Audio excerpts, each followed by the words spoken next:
I will say this: I like the Knicks or the Celtics a little bit versus the Knicks.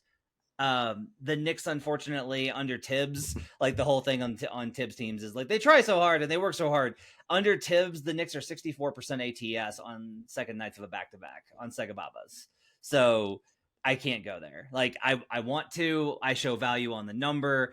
I also will say that like my projections right now think that the Knicks suck ass, and I don't think the Knicks suck ass. I think their offense is stabilizing a little bit now. Before the show, Joe mentioned that one reason they've been a lot better is like, RJ Barrett's playing really well, and that makes me think, well, maybe they're not stabilizing. Maybe this is just a blip.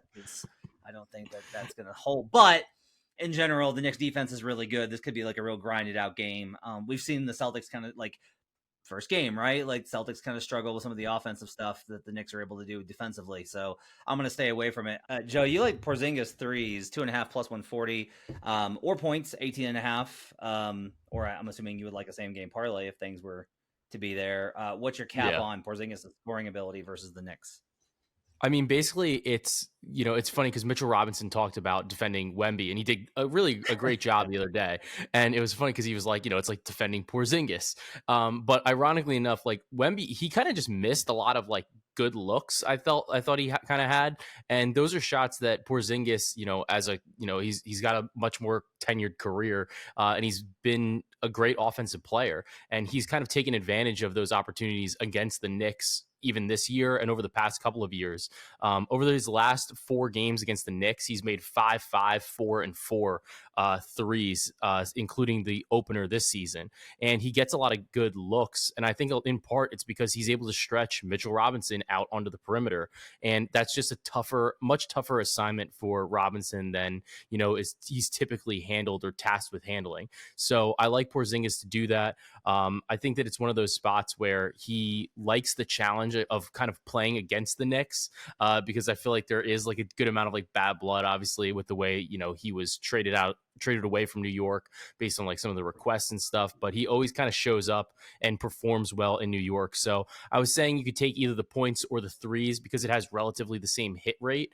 But I do lean the threes at the current number because the number's around like plus 150 as opposed to minus 110 on the points. So if the juice kind of comes down and you're starting to see like the 2.5 threes closer to like plus 110, I would probably just go to the points just because of the fact that you have a little bit more flexibility. But at plus 150, I think there's significantly more value on the threes instead of just the points.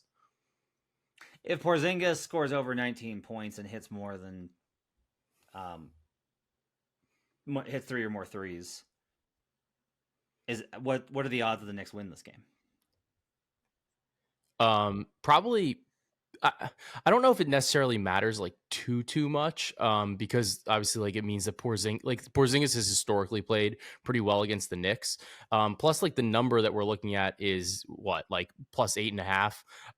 I don't really like taking the Celtics. I wouldn't really want to add the Celtics money line into that. Number one, for my Knicks bias, but number two, I don't really like adding the minus 300 or so, right? Because I just think it's an added variable that isn't necessarily correlated with Porzingis's, like with the Celtics winning per se, because it probably means that he's taking away usage from somebody else. What? What if you did an alt spread though? If you're saying that you don't like the 8.5. I'm just saying, look, if you think I'm having a hard time, even though I think the Knicks offense has gotten better, again, the RJ Barrett factor, like I have a hard time believing that if the Celtics are able to get 20 points out of Porzingis, that would mean that like Jaylen Brown has melted into the earth if this goes like under and the Knicks win this game. Like, yeah, Jason Tatum's gonna do what Jason Tatum does. Like, yeah, we'll just pencil in Jason Tatum for 25. Yeah, he just does what he does. I mean, I think that it's a tougher assignment for Brown just generally because RJ's been better defensively this year anyway. And I know like that's been a little, at least his offensive numbers have been a little bit, tenuous. Like I'm not super confident in that being consistent, but I think the defense is there, the effort's there. And then the Knicks have like a bunch of different guys to kind of throw on their point guard play, whether it's Quickly, Grimes, Brunson's obviously not the best defender. But you have Quickly and Grimes, you have Josh Hart. I kind of like what the Knicks can do to stifle some of the perimeter players like Drew, Derek White, and Jaylen Brown. But obviously, Tatum kind of eats whenever. So I think this is a Porzingis game for Boston.